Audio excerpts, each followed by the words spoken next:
23 April. இன்னைக்கு ஏசப்பா நம்மளை பார்த்து என்ன சொல்கிறாங்கன்னா, ஜாக்கிரதை, எல்லாவற்றிற்கும் முடிவு சமீபமாயிற்று, ஆகையால் தெளிந்த புத்தியுள்ளவர்களாய் இருந்து ஜெபம் பண்ணுவதற்கு ஜாக்கிரதை உள்ளவர்களாய் இருங்கள்னு 1 பேதுரு 4:7 சொல்லப்பட்டிருக்கு. இந்த வசனத்தில் ஏசப்பா நம்மளை பார்த்து என்ன சொல்கிறாங்கன்னா, ஒரு அலாட்மெண்ட் மாதிரி கொடுக்குறாங்க. எல்லாவற்றிலும், இந்த உலகத்தில் இருக்க எல்லா விஷயத்துலையும் முடிவு சமீபமாயிற்று. அதாவது இந்த உலகமே அழிய போகுது அப்படிங்கிறத, ஏசப்பாவோட வருகை வரப்போகுது அப்படிங்கிறத இந்த வசனத்தில் ஏசப்பா சொல்லியிருக்காங்க. அது ரொம்ப நியரஸ்டாக தான் இருக்குது, ரொம்ப சமீபமாக இருக்குது.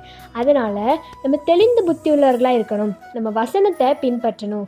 ஏசப்பா அதில் தான் நம்மளுக்கு எல்லாமே, நம்மளோட கொஸ்டினோட எல்லாத்துக்குமே ஆன்சர் பைபிளில் தான் இருக்குது. பைபிளில் இருக்கிறத ஃபாலோ பண்ணோமே அப்படின்னாலே நம்மளுக்கு எல்லாமே தெரியும். நம்ம ஜெபம் பண்ணுறதுக்கு ஜாக்கிரதையாக இருக்கணும். இப்போதைக்கு நீங்கள் யாரும் ப்ரேயர் பண்ணாமல் இருந்தீங்க அப்படின்னா ஏசப்பா உங்களுக்கு ஒரு எச்சரிக்கை கொடுக்காங்க, நீங்கள் ப்ரேயர் பண்ணுங்கள்.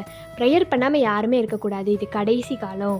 இன்றைக்கி நம்ம ஏசப்பாட்ட என்ன கேட்கணும்னா, ஏசப்பா இந்த உலகத்தில் நீங்கள் வரப்போகிறீங்க, ஏசப்பா நாங்கள் தெளிந்த புத்தி உள்ளவர்களாக இருக்கணும், நாங்கள் ஜெபம் பண்ணதுக்கு நீங்கள் உதவி செய்யுங்க, நாங்கள் ஜெபம் பண்ணாமல் விட்டுறக்கூடாது ஏசப்பா, நீங்கள் எங்களுக்கு உதவி செய்யுங்கன்னு சொல்லுங்கள். ஏசப்பா உதவி செய்வாங்க. பை ட்ரூத் ஆஃப் மெல்ஷி, ஹாவ் அ வண்டர்ஃபுல் டே.